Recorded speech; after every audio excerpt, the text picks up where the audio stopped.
এই অরণ্যের মধ্যে কিন্তু লাইভ বানর আছে, এখানে কিন্তু অনেক বানর আছে পর্যাপ্ত পরিমাণে। এই যে দেখতেছেন আপনারা, এই যে গাছগুলি নাড়াচাড়া করে যে দৌড়াইতেছে, এই যে দেখতেছেন এখানে কিন্তু প্রচুর পরিমাণে বানর পাওয়া যায়।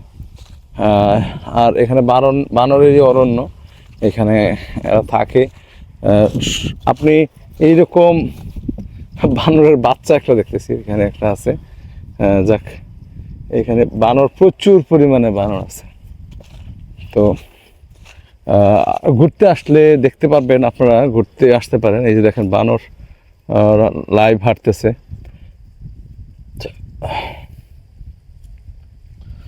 আপনারা যদি এই জঙ্গলে মোটামুটি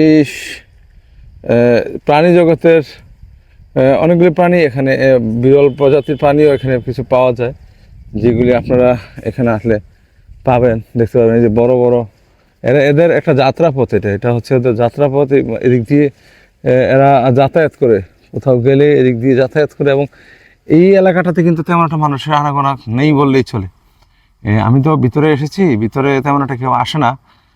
তারপর আমি আপনাদেরকে দেখানোর চেষ্টা করেছি যে ভিতরে আমি এতটুকু পর্যন্ত আপনাদেরকে দেখানোর চেষ্টা করেছি যে যেন আপনারা দেখতে পারেন, এবং আপনাদেরকে দেখানোর স্বার্থেই আমি এখানে এসেছি। নাহলে অন্যথা আমি এখানে তেমন একটা আসতাম না, কারণ এখানে তেমন একটা আসা হয় না। প্রাণী জগতের মধ্যে মানুষের তেমন একটা আনাগোনা নেই। আর আপনারা দেখতে পাচ্ছেন কোনো মানুষ কিন্তু এখানে নেই। আর এদের এটা একটা রাস্তা, তারা ওই পাহাড় থেকে, ওই যে পাহাড় থেকে, ওই পাহাড় থেকেই তারা